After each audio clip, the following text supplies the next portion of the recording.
It's finally happening. Yes, that's right. After years of waiting, the One Company is in its final stages of production for the Tricorder, and they're planning to open pre-orders most likely later this summer.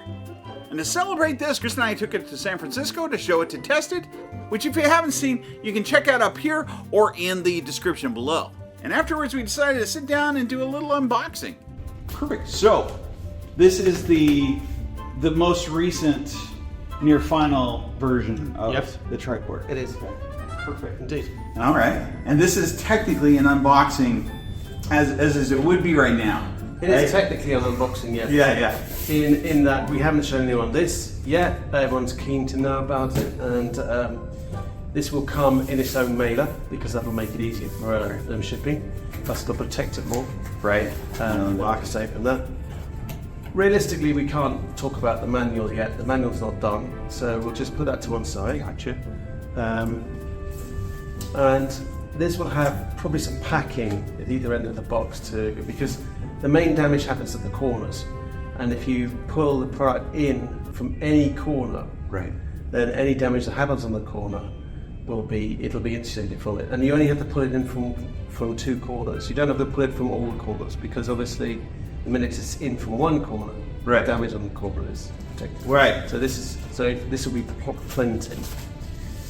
And you'll see there the way it's done. We've got 1, 2, 3, 4 thicknesses of card. Oh, yeah. At the ends, because these fold good. So That's pretty good. Yeah. a good bump. They get some buffers on. It matches the communicator packaging that we did. Nice simple look. I really like the idea of the graphical look. I feel it leaves a lot to the imagination. Of course, a box only has to Tilt it with that light right there. Yeah, look at that.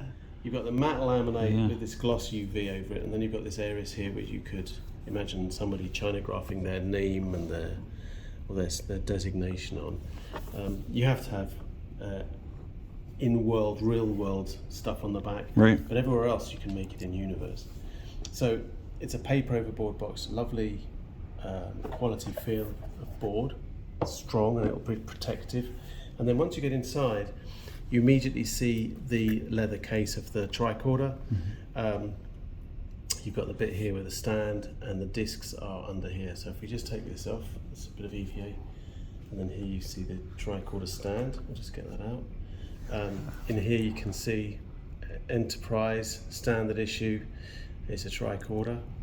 This stand it's heavy. It's made in it's solid cast zinc with this sort of nickel plating over the surface, and then you've got this raised resin plastic area with magnets underneath that will help make sure that Tricorder stays in one place when you put it on the stand.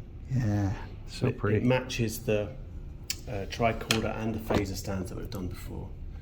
Then inside here you've got the memory discs and the Tricorder case. Now let's take the memory discs out first.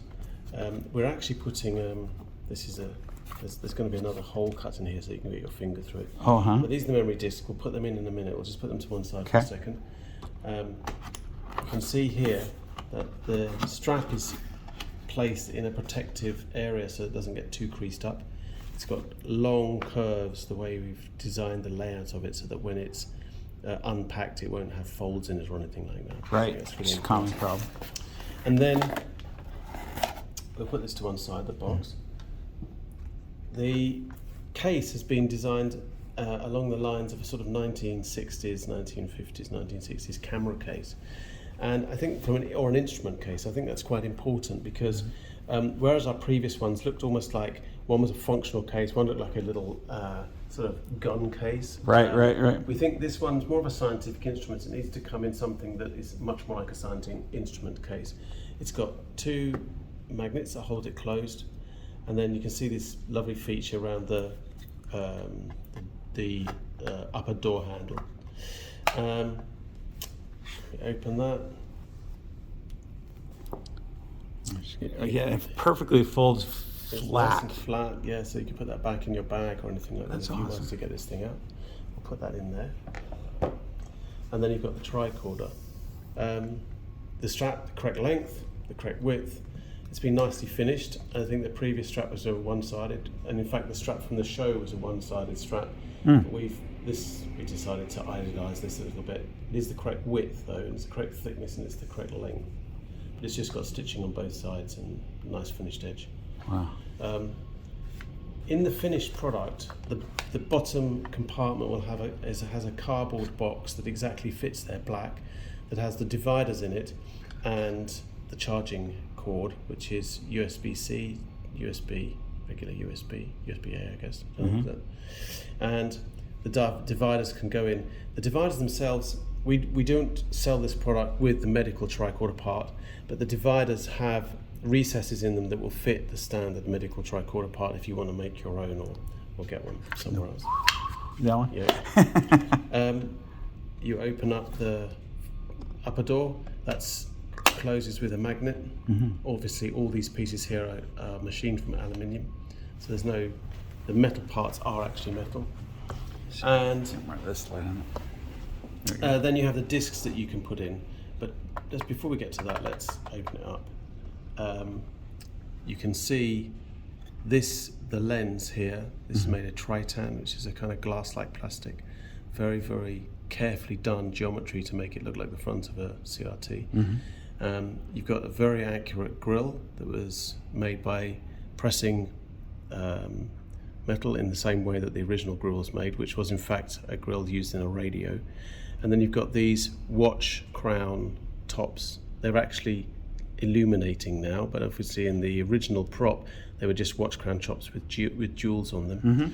And then you've got these replica track racing car wheels. Is this identical to the communicators These parts, these are not identical to the Different communicator. They're made slightly differently. They have holes inside, or they're painted black inside. They're more accurate than the communicator ones. And obviously two of the outer ones are just press, and the inner one is a jog. So they're made in plastic. Some people wanted to make replicas and have them in aluminium, but the original was made in plastic. They were slot car racing wheels, hubs, so they were made in plastic with this sort of like silver plating on them. If you press the middle one,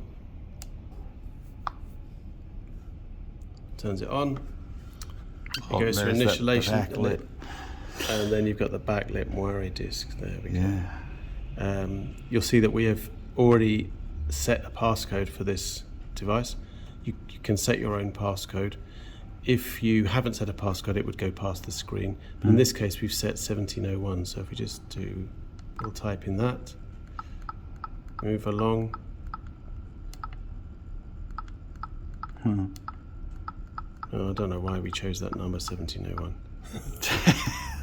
Not related to Star Trek at all, right? No, it's just a random number. Yeah. So once you've set that, you then check the number, Uh-huh. and access is granted. Oh, okay. And now you can get into the main functions of the product. We have one of the first settings, which would be quite interesting to talk about, is the grey setting. This is where the jewel's set to the blue colour, and the background of the display sets to a grey, which makes it look like the prop. You can adjust the brightness of the grey, because it will obviously depend on the viewing angle or where you set it, so it really looks like the prop. You can also adjust the jewel colour. There you go. And there are a number of different jewel colours, but these are the two main ones. You've got the blues, and then you've got the red, green and blue, and then we've got one where the dual colours are sort of oscillating, a bit like a 1960s computer might do. Yeah. You can leave it like this, plugged into a power supply, and it can just run like this the whole time, and you can have it on your display cabinet like this, of course sitting on its stand. If we go back to the screen, you've got the clock. That will be set to whatever. I have to turn it away from the window. There we go. You've got the clock. Yeah. That'll be set to whatever time you set it to, and that can stand. Once again, it's plugged into the mains. You can have that displaying the time, regular timepiece, and then different functions will be accessed by putting the discs in. Now, mostly you'll want all the discs in at the same time. The only function that's red is the function from the right-hand most disk. So let's put these all in, just one at a time. The idea is that when they're in, they look exactly like the Hero prop. There you go. Which I'll get I'll grab the yellow one because that will go in last. There you go. Okay. Just to show that. So on the side we have it etched. So the etching's only in one area, and that means that you can arrange the disc so that the etching shows forwards, or the blank part of the disc shows forward, so it looks exactly like the Hero prop. So this one's radiation, and on the side it has rad. Yep. And when you stick it in, the one on the farthest right? Yes, this one here, you can see that this changed to rad. This is a pseudo soft interface. You have the 3 buttons that you press, and these are the 3 buttons. And depending on what is showing on these 3 buttons, that's what these 3 buttons do. Oh, okay. So in this one here, in this case, we've just put rad in there. We press rad, and basically this is a radiation sensor sensing EM fields from electrical cables. Right, At the real moment- EM fields. Yes, in so the you world. can take an electrical cable I can stick it next to this one. well, yeah. Let's see. We'll stick it right here. So, for example. The bottom of the tripod. Oh, it's the bottom? Oh yeah, there it goes. Wow, that's wild.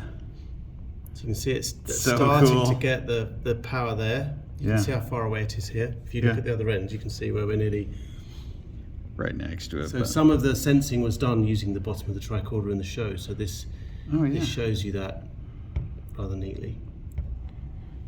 Okay. It shows you the AC current. So the bottom of this tricorder, because you already talked a little bit about the exterior. Well, yeah, this is the Kydex pattern that we've taken care to replicate. But in the show, the bottom of the product had a flat piece of aluminium that just had some black masking tape on it. So the bottom texture is a black masking tape texture. Let's go back from here, and we're now in disk override. We could change the disks if we want to and select a different one, but in this case we've got the disk override. We'll just move along to a different screen. We're currently selected, in fact, what does that say, that one there? Oh, my eyes are... I got to zoom in on it with my camera to tell. The first one? Yeah, let's it move just along went to, dark. Let's move along to planetary. Okay, here we go. Status? Status. Oh yeah, of course it is. Yeah. So let's have a look at status. Or status, as you say in the US. So this is the status. It shows you the various things, what power, what's charge level, the temperatures, and various things like that. If we, you can see at the bottom here we say ship. So these are the 3 buttons, and this button is functioning. This is back. This is ship. So if we press this one, we see the status of the ship. 80% of the time there'll be nothing wrong with the ship, but a few times, I'll just try, something will have happened in the ship. Now fans wrote in and gave us some examples, and we have used those in this. There's about 600 or 700 different things that can be going wrong with the ship at any time. And in fact here we have the ability to scroll through them quickly, or try to. There we go. And it shows you the different things. People can search through and find the one that they gave, if it's in there. So I might have one that's somewhere in there. Yeah, I hope you have. Yeah. So we have a planetary screen, which gives you different planets that are in our solar system and planetoids. It tells you the main constituents of the atmosphere, the size of it in Earth mass, its diameter, and Earth mass, its mass, I guess, its temperature, whether it has any satellites, that kind of thing. So there's a whole bunch of those. Let's go back. There you can see them. You could select round this menu if you wanted to select one and have a look at it. Callisto, for example. There we go. Let's go back. You've got the captain's logs. Now this is a really cool feature for this product. It's the first time ever that all the captain's logs from the original series have been collected together in one place, and the first time ever that anyone will have been hearing them, any member of the public, shall we say, as the original stems without any music behind them. They're the actual original recordings. So, oops, I went back. Sorry, let's go. That was really silly. Right, let's start again. Let's go back there. Let's go back. Right, here we go. Logs. Let's select that one. So we've got season 1, 2, and 3. You can see that we can scroll around them. If we select, that's a personal log. Right, let's go back up. There we go. We haven't recorded. You can record your own. Oh. We haven't recorded any yet, as you can see. That's it's empty. very cool, though. So we won't be listening to that one, but let's listen to one that was recorded.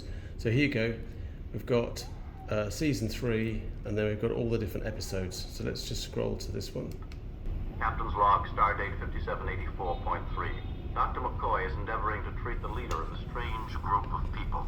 When their planet Nova, millennia ago, they transported themselves to Earth during the time of Socrates and You can pause, you can play, Plato. and you can After the stop, death of the Greeks, and that will go back to the beginning. And you can go back to the window to scroll through for, say, another. turned to Spock. I have fed all the ascertainable facts into the computer banks. Go ahead. You won't accomplish anything, but it may be historically valuable. Hyper-acceleration. So a lot of very interesting files. Captain's log, stardate 5718.3. The Enterprise is orbiting Elba 2, a planet with a poisonous atmosphere where the Federation maintains an asylum for the few remaining incorrigible criminally insane of the galaxy. Wow, that's pretty intense. Heavy stuff. Yeah. Okay, so we've got atmosphere. Let's select that. That'll show you the temperature, humidity, and the atmospheric pressure. Temperature is based on the temperature inside, so it'll be different to the temperature necessarily outside. It's the temperature inside the product. We've got engineering. This is the standard screen that we use to do all the debugging and stuff, and we thought we'd leave it in. It's got all the features of things that are going on, the charge state. You can see here where I'm talking, the audio that's coming in, and a bunch of other details which you can see, which are a bit too small for my crazy eyes to see. We've got audio that is recording, listening to our audio and giving us a sort of trace of the audio. You can see different frequencies. That's going to be improved a little bit. We probably think we're going to have a trace that will come across the top where you'll be able to see some limits. Let's go up to here. This is a compass. On the deck of the Starship Enterprise, there is a compass which looks like this, the design. This one will function, and doesn't quite function just yet, but it will do. You set a heading, and then as you turn, using the accelerometer and the gyro inside it, as you turn, the compass will move around and move back depending on how far away you are from the heading that you set. Which, let's face it, would be the only real reason to have a compass on an aeroplane. On an aeroplane or should we say a spaceship. Right. Archive. Possibly the only thing that's ever shown on the tricorder is this little bit of footage of the sort of warmongering and a bit of army marching and stuff, which was one of the core storylines for I can't even remember what the episode is, but really go back in time. They go back in time. They find a person, Edith Keeler, and depending on the actions that they do in the show, she either is killed or not killed, and depending on that, they either exist or they cease to exist. It's the only things that were shown on this tricorder as far as like any type of video or image. And this is it. And basically, this image was I recreated it from the original, painstakingly finding each letter And then we did a blog about it, and somebody wrote to us and said, we have the original newspaper, you can find it here in these archives. So I found that, and then I immediately used the original images and the original newspaper, and this is taken from that. So this has realised that aspect of the tricorder, that in the show there was a little bit cut off the corner and it wasn't really didn't really look that good, but this has realised that in its true form and where it should have been formed. So I'm really pleased with that one. Yeah. I think that pretty much takes us round the whole of the As far as the functionality piece. Yeah, and then you have the settings. And at this we can adjust the brightness.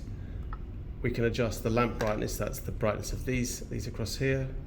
We can adjust the sound level. It's set to 100% at the moment. We can override the moire. If you want to set this out and have it standing on its stand, and you want the moire disc to be exactly as it was in the show, then you can use, as you can see what I'm doing here, you can use the cursor to advance or retard the moire disc to give you the exact pattern that you want, that you know is the one on the show. To leave in display mode. Yes, and then basically you can lock it so that it won't carry on turning. You can also set the time and date. You can set your name, so that your name will appear in the corner of each screen. And you can set the passcode, which is that's where the passcode came from. Okay, you just set the passcode there. Where do you plug in the power on this? So at the bottom here you've got the power, so it's very simple. Also, this I would prefer fans not to completely remove this every day. You can remove this, and in there's an 18650 battery that can just literally be replaced. Oh, really? So you've got no worries about that. If it ever stops being recharged, you can switch it out. Just open that and you can put Perfect. the That's a common question that people ask, actually. So we haven't really shown it in relation to the stand yet. So there's a very gentle magnet on the bottom of it which will stop it toppling over. There it goes. And the stand itself holds the metal parts off the base of the stand. This part here engages with the plastic, and it allows it to position, and is a very simple stand, harmonious with the other stands of the phaser and the communicator. Is the so would you be if you did, so you can leave it set up like this, charging from the back? Yes, that's the whole point. That's and great. So you have the power in there. The other one last thing we haven't really talked about, is the fact that unlike all the previous versions, toys or whatever, and replicas, this one has a ability to go all the way round. Right. And there was one or two episodes where they used it like this, and you were able to hold it around your waist and look down at the screen. So I think that's quite a cool feature. It's, as you can see, you can hear, it's got this very nice detent. Yeah, that's nice. It relies on a particular mechanism inside here, which means that this metal rod has to be extremely accurate. Fractionally too small, and this is too tight to turn. Fractionally too big, and it's loose. So that's quite a key part of the design of it. And there you have it. It's a lovely product. It finishes the trilogy of products with the phaser and the communicator. We'd love to make more phasers, we'd love to make more communicators, but right now this is the product we'll be finishing. We'll be into production later on this year. As you can tell, we're very close to the functional prototype of what they call FEP, which is the first thing that happens before you actually start production. This is the first FEP product. There's a few little tweaks to the software to make it better. Yeah. But mainly it's the product. You said it's a love letter to the fans, essentially, in many ways. And it's been a long time coming. Yeah. And it's not from us not concentrating on it. We've had people working on it fully. Right. The software is immensely complicated, and every time we got close to having it ready for production, we'd find something we didn't like about it and we wanted to change it. Right. And so I know I've been quiet for a few months, maybe even a year or two, but I didn't want to keep saying we're going to be making in a few months. It was just so frustrating. Right. So I'm waiting till now. We've got this lovely product now. It's really on the cusp of manufacture, as you can see from all the parts that I've got there. And as soon as we start, every now and then it's going to get loud. Got one guy just it's the light. It's a great thing. Right now, there's people that have been waiting for a while, and at this point in time, I mean, there's a light. There is a light, definitely at the end of the tunnel. Year, it's not a train coming towards us, it's the Enterprise. The Enterprise's light. The main thing we didn't want to do, and we will be starting pre-orders soon, probably later on in the summer, is we didn't want to start pre-orders until we were manufacturing it. Right. I feel that if we can't, and in this case, we can't be certain that we would be able to manufacture it at a certain time. Right. Everyone will know, well, many people know that we are taking pre-orders, or pre-orders are being taken for the Pip-Boy, and that is a different kettle of fish. That's being made in a different way. We're using a lot of the lessons that we've learned from manufacturing this and putting them into the Pip-Boy in terms of feasibility. I mean, so for example, I joined you. I don't know what you called that. Where quite a while ago, we were able to join. Just register for interest, yeah. Yeah, registering for interest. For those that didn't do that, or that want to be able to know when things become available and stuff, we're just going to the one company site, or where can they go specifically? Registering for interest doesn't cost anything, and it's a nice thing to do. And people who register for interest will get an email telling them when we're up for pre-order. We're making quite a few in the first batch. I wouldn't say that means that you could wait. If you want to buy it, you should buy it. Right. It's probably going to be about $350. I don't think any more than that.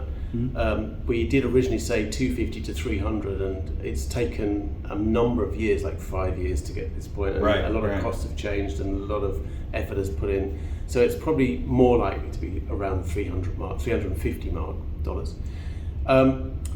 But I think that in terms of if fans want to know, we publish our blog on our website 1 week after the newsletter, so you could just keep looking at the website and see if there's information. And then of course, once we're ready to go, it'll go up on the front page of our website, and you'll be able to click on it, and there'll be the manual up there, and the manual will give you full instructions of all the details and stuff like that. Perfect. So how it functions.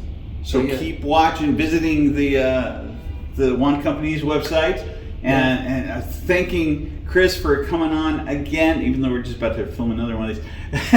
Well, I just want to say one other thing actually to all the fans out there, because we get a lot of comments about, if you can make Pokeballs, why aren't you doing the Tricorder? And if you can make this one, you do that. The way a company works is a company's main job is to stay in business. It's to, for us, it's to have fun and create great products, but we can't do that unless we're in business. And when a product like the Tricorder takes so much effort and so long to make, and actually so little reward all the way along the line, apart from the joy of doing it, you have to have other products to bring in the moolah. Pokeballs, fun. Pokeballs are funding the Tricorder, so nobody who wants a Tricorder can begrudge the Pokeballs. They are making the Tricorder happen, genuinely making it happen. And the same with the Pip-Boy. A company has to have multiple streams of products, and they go at different times. If we had just focused 100% on the Tricorder, we would be out of business. Because we would not have been able to finish it, even with all our efforts. And large companies who develop complex products have teams of maybe tens or hundreds of people working on them. And we're a small company, we dedicate our time to the products. So it is a blend of things. And I know it's disappointing when you think, well, if they can make Pokeballs, why aren't they making Tricorders? I can tell you we've been working all the time on making the Tricorder, and we're glad to say that it's very close, as you can see, to being finished. Yeah, it's beautiful too.